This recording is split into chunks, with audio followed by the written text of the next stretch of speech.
Anda kembali menyaksikan Nusantara Economic Updates dan kita akan update perdagangan bursa saham domestik pada perdagangan sesi pertama hari ini.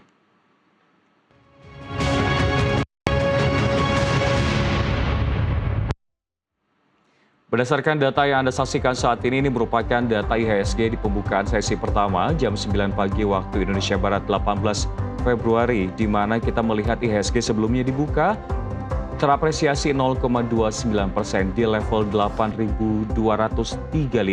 Sementara itu di pukul 10:30 kita melihat tingkat apresiasi kembali meningkat, terkerek 0,8% di level 8.279 dan juga kita bisa melihat memang hampir semuanya mengalami positif untuk sektornya, di mana basic industri ini bergerak terapresiasi tipis, sementara untuk kesehatan terdepresiasi di kisaran 0,59%.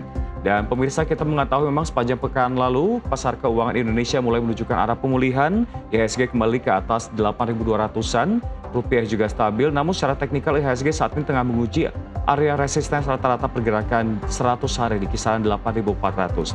Lantas apa aja sentimen hari ini pemirsa? Pertama, ada fokus pasar yang tertuju pada musim rilis laporan keuangan. Sedikitnya 18 emiten telah merilis kinerja di tahun 2025. Mayoritas berasal dari sektor perbankan seperti Bank Mandiri, lalu juga ada Bank BNI, BTN, serta juga bank-bank lainnya yang berada dalam perbankan yang menjadi sorotan pasar keuangan. Selanjutnya kita bergeser ke RKAB 2026 dan juga harga komoditas.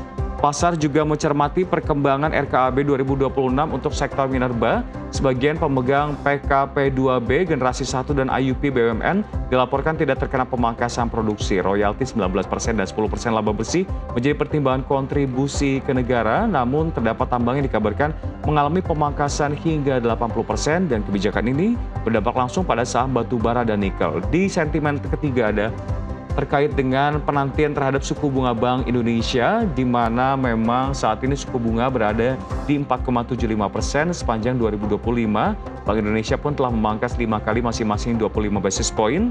Pasar BI juga menilai memang masih berpotensi menahan suku bunga, di mana kita juga akan melihat nantinya pada esok hari untuk keputusan suku bunga tersebut.